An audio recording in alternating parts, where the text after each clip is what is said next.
मैदान यावर्षी घ्यायचं विचार नव्हतं, तरी पण पब्लिकनी जास्त फोर्स केला आणि गाडा मालकांची जास्त रिक्वेस्ट होती की आपला मैदान झाला पाहिजे ओवळ्याचा.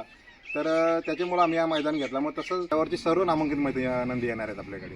आणि प्रमुख आकर्षण म्हणजे आता पुशेगावला जो 1 नंबर केला लक्षा म्हणून जो आदात वासरू होता, लक्ष सचिन, हा लक्षा सचिन, ती गाडी पण आपल्या इथे येणार आहे. कमिटीकडे का ऍक्च्युली महत्त्वाचा विषय म्हणजे काय माहिती आहे का, छोटा आणि मोठा गाडा मला हा विषयच नाही आहे. काय होतं माहिती आहे का, ज्याचा बैल पळतोय तो मोठा असते, एवढं लक्षात घ्या.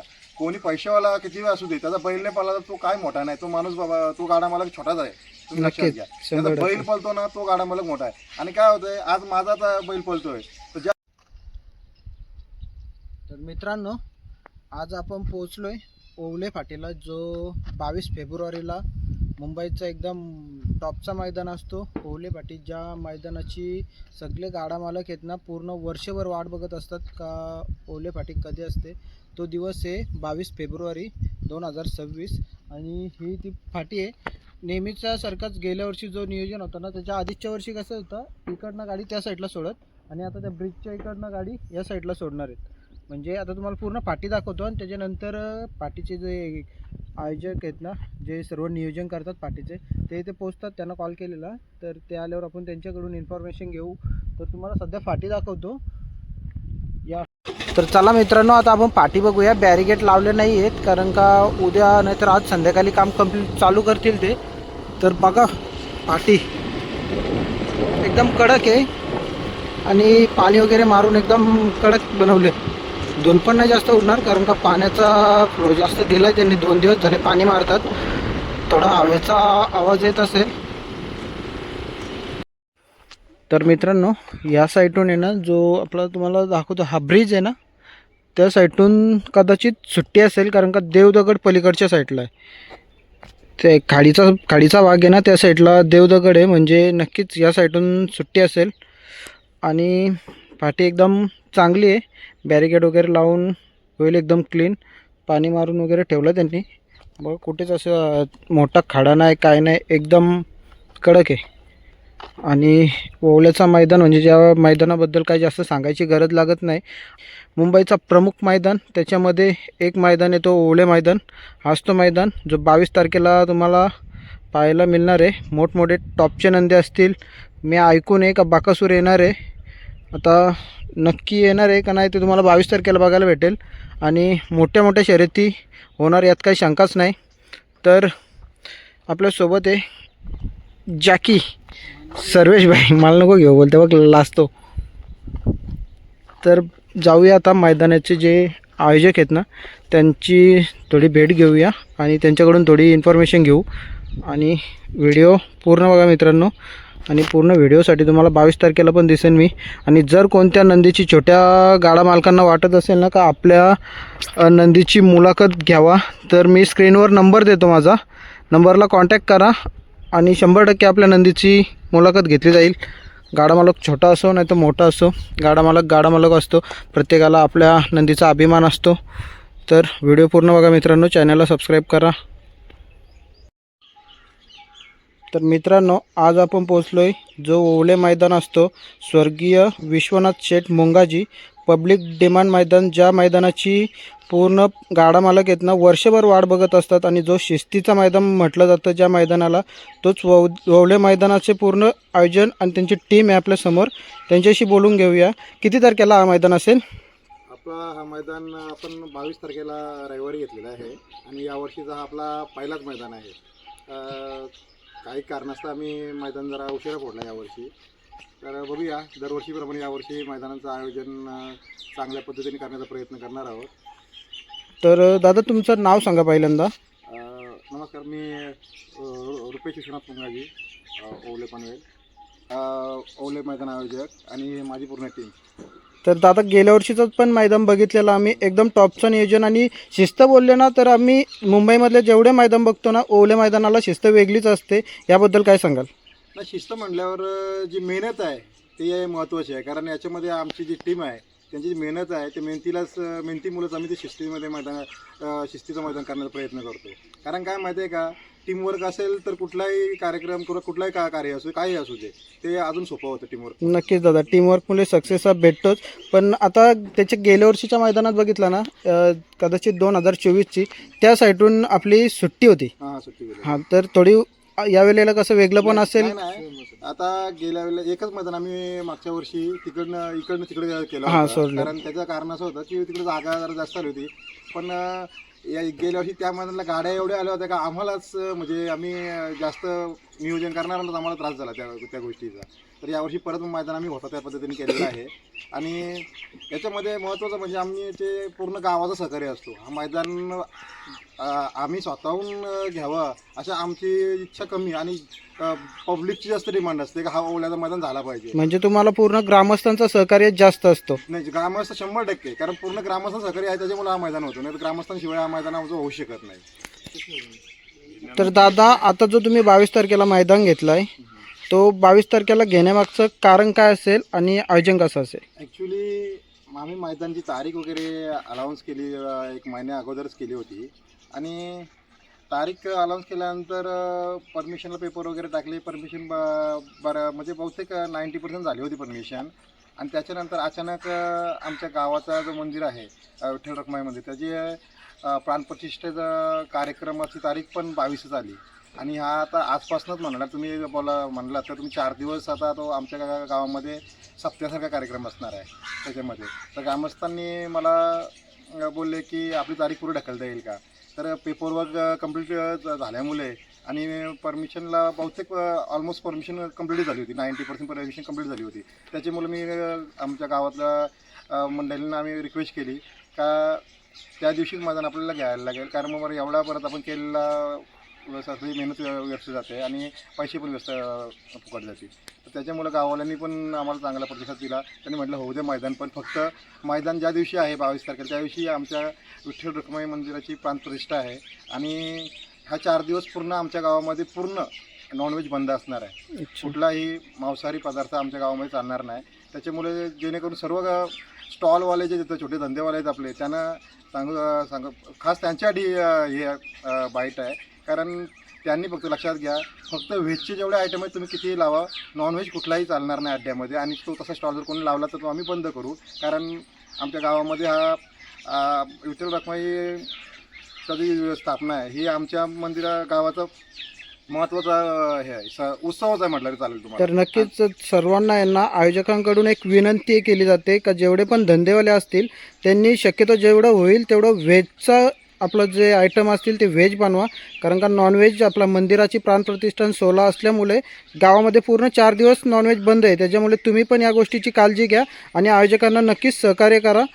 तर आता तुम्हाला एक पुढचा प्रश्न असेल, जे टेम्पोवाले गाड्या लावतात जे पलीकडं कुठल्या नंदींना भरपूर मैदानं बघितली, नंदींना विजा होण्याची शक्यता असते, त्यासाठी तुम्ही कुठली दक्षता घ्याल? त्याच्यासाठी आम्ही आमचे पूर्ण प्लॅनिंग केलेलं आहे. आम्ही पूर्ण नदीच्या साईडला जो पूर्ण बंधारा आहे त्या बंधाऱ्याला पूर्ण टेम्पो पार्किंग करणार आहोत.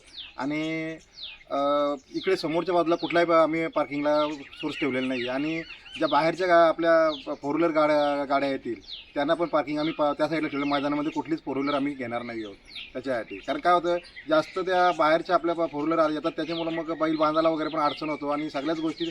आणि जरा पहिल्यासारखं आता जागा राहिलेली नाही आहे. थोडाफार जागेचा पण ॲडजस्टमेंट केला पाहिजे. गाडा मालकांनी सहकार्य केला तर सगळ्या गोष्टी होऊ शकतात. पण गाडा मालकांनी जर सहकार्य नाही केलं तर मग कुठलीही गोष्ट अवघड होते. तर फक्त काय, ज्यावेळेला आपण बैल उतरवतो गाडीतनं त्यावेळेला टेम्पो बाजूला करणं, व्यवस्थित जागा पार्किंग करणं, ह्या गोष्टींची महत्त्वाची दक्षता घेतली पाहिजे. काय तर नक्कीच दादांकडून एक पुन्हा एकदा रिक्वेस्ट आहे सर्व गाडी मालकांना, कारण का जो शर्यतीचा भाग आहे हा सर्व डिपेंड असतो गाडा मालकांवर. तर तुम्ही आयोजकांना पूर्ण सहकार्य केलं पाहिजे का कुठल्या नंदीला विजा नाही झाली पाहिजे. आपलेच नंदी असतात सर्व, आपण जिथे बैल उतरवतो तिथून टेम्पो सुरक्षित जागेवर पार्क करा, जेणेकरून आयोजनाला कुठला गालबोट लागू नये आणि कुठल्या नंदीला विजा होऊ नये, हाच त्यांचा ध्येय असेल. आणि जो मैदान ज्या नावाने गाजला जातो ओवले मैदान, जो शिस्तीचा मैदान बोलला जातो आणि मुंबईचा प्रमुख मैदान, या मैदानाची ओळख असेल, खासियत असेल, तसं तुम्ही कुठल्याही त्या मैदानाला गालबोट लावण्याचा प्रयत्न करू नका, ही आयोजकांकडून विनंती असेल.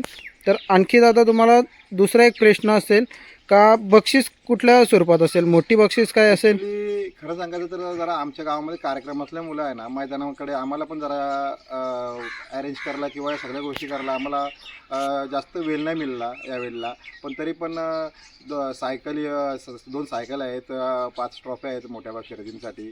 आणि अजून बघूया, प्रयत्न चालू आहेत, काहीतरी अजून वेगळं 2-3 बक्षिसं येतील अजून त्याच्यामध्ये. आणि महत्त्वाचं म्हणजे ज्या वेळेला आमचं ठरलं आता आपण मैदान यावर्षी घ्यायचं विचार नव्हतं, तरी पण पब्लिकनी जास्त फोर्स केला आणि गाड्या मालकांची जास्त रिक्वेस्ट होती की आपला मैदान झाला पाहिजे ओवळ्याचा. तर त्याच्यामुळं आम्ही हा मैदान घेतला. मग जसं आमचं ठरलं मैदान घ्यायचं, त्यावेळेला पहिला कॉल आम्ही आपल्या कमिटीला केला, ठाणा रायगड पालघर कमिटीला आपला पहिला कॉल केला. आणि त्यांना मी सांगितल्यानंतर तेही म्हणाले, बरं झालं रुपेश तू मैदानचं हे केलं आहे, तू तारीख डिक्लेअर केलीस. त्यांनी लगेच मला त्या तारखेला संमती दिली. महत्त्वाचं म्हणजे आपले अध्यक्ष नेहमी आमच्या मैदानासाठी संदीपभाईंनी आम्हाला वेळोवेळी सहकार्य केलेलं आहे आणि त्यांचा मोलाचा सहकार्य आम्हाला मिळत असतो. आणि पूर्ण टीम आपली रायगड ठाणा पालघर पूर्ण कमिटी टीम आहे. आणि विकासदादा गायकवाड हे सर्व विकासदादा खानावकर यांनी पण आपल्याला वेळोवेळी सहकार्य केलेलं आहे. आणि त्यांच्या सहकार्यामुळेच मैदान पूर्णपणे सुरळीत होत असतो नेहमी आमचा. ठीक आहे दादा, आणखी एक प्रश्न जो तुम्ही म्हणाले स्टार्टिंगला का पब्लिक डिमांड मैदान, तर पब्लिकच्या डिमांडनुसार म्हणजे पब्लिकच्या मनातील प्रश्न असेल हा, प्रमुख नंदी कोणकोणते येणार आहेत, घाटावरून कुठले नंदी येतील अशी तुम्हाला काही माहिती मिळाली? बऱ्याच म्हणजे आम्हाला भरपूर कॉल आले आहेत, भरपूर नंदी येणार आहेत आपल्या घाटावरनं. पण तरी पण ह्या मैदानाला मी असं जास्त फोर्स नाही केला, कारण पहिला मैदान होता त्याच्यामुळं मी जास्त फोर्स नाही केलेला. पण जो 1 तारखेचा मैदान होईल आपला, त्या मैदानाला घाटावरची सर्व नामांकित नंदी येणार आहेत आपल्याकडे. आणि प्रमुख आकर्षण म्हणजे आता पुशेगावला जो 1 नंबर केला लक्षा म्हणून जो आदात वासरू होता, लक्षा सचिन. हां, लक्षा सचिन, ती गाडी पण आपल्या इथे येणार आहे. आता 1 तारीखला का आता 22 तारीख? 22 तारखेच्या मैदान. तर मित्रांनो 22 तारखेला लक्ष आणि सचिन जो पुसेगाव मैदानाचा 1 नंबरचा मानकरी होता, दोन्ही आदत वस्त्र होती, इतिहासात घडलेली पहिली गाडी होती पुसेगावच्या इतिहासातली लक्ष आणि सचिन. ती जोडी आपल्या मैदानात 22 तारखेला दिसणार आहे. आणि कदाचित बाकासूर वगैरे जे मोठमोठे पहिरे आहेत ते 1 तारखेला तुम्हाला नक्की बघायला मिळतील, यात काही शंकाच नाही आहे. आणि दरवर्षीप्रमाणे हा मैदान पण एकदम टॉपच्या आयोजनाने आणि नियोजनाने घडून येईल अशी आपल्याला रुपेश दादांकडून पूर्ण इन्फॉर्मेशन मिळाली त्यांच्याकडून. तर दादा तुमच्या साईडला जे आता आपले नंदी आहेत, जो नंदी एक गुलालात दिसतो इथून साईडला दावणीला बांधलेला आहे नंदी, त्याचं नाव काय? हा जो आपला नंदी तुम्ही बघताय तो बादल आहे आमचा, आदात किंग बादल. दोन्ही साईडनी पब्लिकने पळतो. अच्छा. काल नाही आम्ही परवा दिवशी नंदी पळवला, पण परवा दिवशी आम्ही मैदानच्या गडबडीत होतो. कुठल्या उसटण्याच्या मैदानात? मैदानामध्ये शर्यत झाली, शर्यत पण जिंकलो आपण. आणि परवा दिवशी त्याला ताप असताना सुद्धा बैल एवढा चांगला पडला याचा आम्हाला, आता कालच त्याला 2 सलाईन लावलेले आहेत मैदानात आणल्यावर. पण मला स्वतःला लक्ष द्यायला नाही भेटलं, बैलाकडे जायला नाही भेटला, त्याच्यामुळे माझ्या पण लक्षात नाही बैलाला ताप आला होता वगैरे त्याच्यामध्ये. पण आता बैल काल सलाईनवर केली तर आता खायला वगैरे चांगला लागला आहे. आणि दोन्ही गांधी पब्लिक पळतो असतो आपला. तर आपल्या घरच्या मैदानात ही गाडी पळताना दिसेल? हो, दिसेल 100%. तर बेस्ट ऑफ लक बादलसाठी पण आणि तुमच्या पूर्ण टीमसाठी पण. एक विषय म्हटला तर आपल्या फाटीचं वैशिष्ट्य जो आहे ओला पाटीचा, जो पळण्यासाठी रान आहे आपल्या मैदानाचा, जो ओला पाटी हा सर्वात आपल्या मुंबईमध्ये कुठलाच असं मैदान नाही आहे का त्याचा जो पळण्यासाठी जो रान आहे, जी माती आहे, ती बैलांना कुठल्याही प्रकारचा त्रास होत नाही आणि पळायला एकदम चांगल्या पद्धतीने बैलांना मिळतो त्या या पाठीमध्ये. आणि ह्या आपल्या रानासाठी म्हणजे ती जी माती आहे, या माती या अड्ड्यामध्ये खेळण्यासाठी सर्व गाड्या मालक उत्सुक असतात. कारण आपल्या मैदानामध्ये सर्व बैला जे इतर मैदानामध्ये पळतात त्याच्यापेक्षा आपल्या मैदानामध्ये जास्त गतीने बैला पळतात. तर नक्कीच दादा, आम्ही पण पाठीचा मगाशी जाऊन थोडी चेक केली, पाठी पाणी वगैरे मारून एकदम कडक केले पाट आहे. आणि आपली जी काली माती आहे ना एकदम नरम, जास्त कुठल्या नंदीला इजा नाही होणार. पूर्ण पाठी आम्ही चेक केली, त्याच्यामध्ये कुठला असा मोठा खाडा नाही, काय नाही. पूर्ण व्हिडिओ तुम्हाला बघायला मिळेल पाठीची, जी एकदम प्लेन आहे, कुठलाच नंदीला कुठला त्रास न होणार याची पूर्ण आयोजकांकडून दक्षता घेण्यात आली आहे. तर नक्की तुम्हाला सर्व गाडी मालकांना सुद्धा शुभेच्छा, आयोजकांना सुद्धा शुभेच्छा. तर अजून एक महत्त्वाचा विषय असा आहे की जो खाली सुट्टीला बैल गेल्यानंतर जो उशीर लागतोय, जो प्रॉब्लेम आपल्याला प्रत्येक आठवड्यामध्ये फेस करायला लागतो आपल्या गाड्या सोडायला, तुम्ही बघताय. आणि आम्ही स्वतः खाली असतो, आम्हाला पण त्याचा त्रास होत असतो प्रत्येक वेळेला. तर त्याच्यासाठी आम्ही काहीतरी आता वेगळा करण्याचा प्रयत्न करतोय. बघूया, जर सक्सेस झाला तर मला वाटते भरपूर त्रास कमी. म्हणजे काय होतं, महत्त्वाचा विषय कुठला आहे तो जो खालीच्या गाड्याचा विषय होतो ना, ज्यावेळेला खाली सर्व गाड्या जातात त्यावेळेला दोन्ही बाजूनी गाड्या जातात त्यावेळेला. हां आणि त्या जेव्हा आपण खाली सुट्टीला पायथ्यावर येतात त्यावेळेला काय होतं, समोर समोर जोड येत नाहीये. मग काय होतं, एखादा जोड समोर येतो, एक राहतो मागं. मग त्याच्यामुळं काय होतं, तो उशीर होतोय तिथे होतो. म्हणजे जोड्या समोर समोर आणला दोघांचा जोड. तर त्याच्यासाठी एक आम्ही नवीन संकल्पना करण्याचा विचार चालू आहे आमचा. तर मी तो विषय ग्रुपला मांडून आपल्या वरिष्ठ कमिटीशी डिस्कस करून आम्ही बघू, जर ते येस म्हणले तर तसं आम्ही करण्याचा प्रयत्न करू. त्याच्यामध्ये भरपूर पद्धती म्हणजे चांगल्या पद्धतीने गाड्या लवकर लवकर सुटतील असं आम्हाला वाटतंय. तर बघू, तो एक प्रयत्न आम्ही करण्याचा प्रयत्न करतो. जशी आपण टोलनाक्याची सुरुवात आपण केली होती, तसंच आता आपण ही एक नवीन संकल्पना करण्याचा प्रयत्न करतोय. तर गाड्या मालकांनी जर त्याला सहकार्य केलं आणि सहमती दाखवली ना, तर तो नियोजन पण चांगला होईल. नक्कीच ही संकल्पना एकदम चांगली आहे तुमची, कारण का कधी कधी असं होतं जे पाठीमागून जाणारे मोठ्या मोठ्या गाड्या असतात ना, मोठे बैलगाडा मालक, त्यांच्या गाड्या आधी सुटतात आणि छोटे गाडी मालक आहेत ना, कधी कधी त्या गाड्या लेट होतात. नाही, त्याला पण काय होतं माहिती आहे का, सगळ्याच गोष्टी आपण विचार करायला गेलं तर कुठं ना कुठं काहीतरी तफावत असतेच. त्याच्यामध्ये काय होतंय, गाडा मालकांचा पण ऐकायला लागतो आणि अड्डावाल्यांना बाकीच्या गोष्टी पण मॅनेज करायला लागतात. तर आमच्या मैदानामध्ये आम्ही 100% प्रयत्न करणार आहोत का मधनं गाड्या घ्यायच्या नाही. जी आम्ही काहीतरी जी आयडिया केली आमच्या पोरांनी, ती आयडियानुसार जर व्यवस्थित सगळं झाला तर मला वाटतं मधनं गाड्या घुसवायची गरज पण लागणार नाही आहे.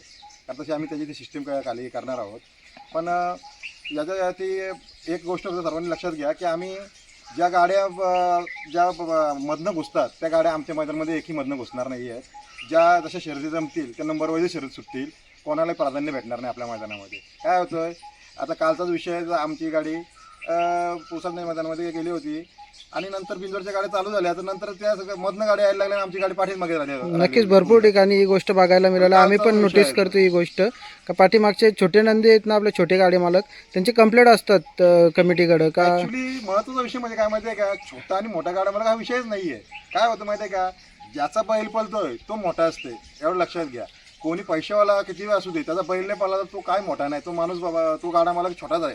तुम्ही लक्षात घ्या, त्याचा बैल पळतो ना तो गाडा मालक मोठा आहे. आणि काय होतंय, आज माझा बैल पळतोय तर ज्या वेळेला माझा बैल नंबरात जाईल तेव्हा मी पण मोठा गाडा मालक होणार. मग त्यावेळेला मला प्राधान्य भेटतो काय, आता कारण माझा बैल टॉपचा पळणार आहे, माझा नंदी टॉपचा पळणार आहे. मग तो त्याला म्हणजे ती गाडी शर्यत झाली पाहिजे, लोकांचं पण मनोरंजन झालं पाहिजे, पब्लिकचं पण मनोरंजन झालं पाहिजे.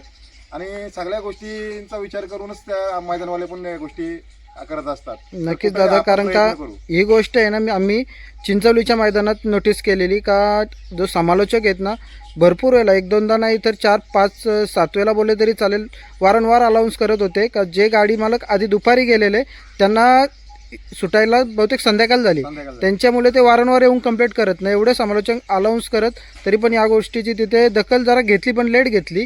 तर पुन्हा एकदा असं कुठल्या मैदानात असं का होईल असं करू नका. सर्व गाडी मालकांनी पण याची नोंद घ्या. आणि ओले मैदान बोलला तर मी स्टार्टिंगलाच सांगितलेलं शिस्तीचं मैदान आहे, इथं असा कुठला प्रकार होणार नाही याची पूर्ण टीम खात्री घेईल. आणि सर्वांना एकदा गाडी मालकांना खूप साऱ्या शुभेच्छा. तर भेटू आपण सर्व 22 तारखेच्या मैदानात. थँक्स दादा मुलाखत दिल्याबद्दल. धन्यवाद. ठीक आहे.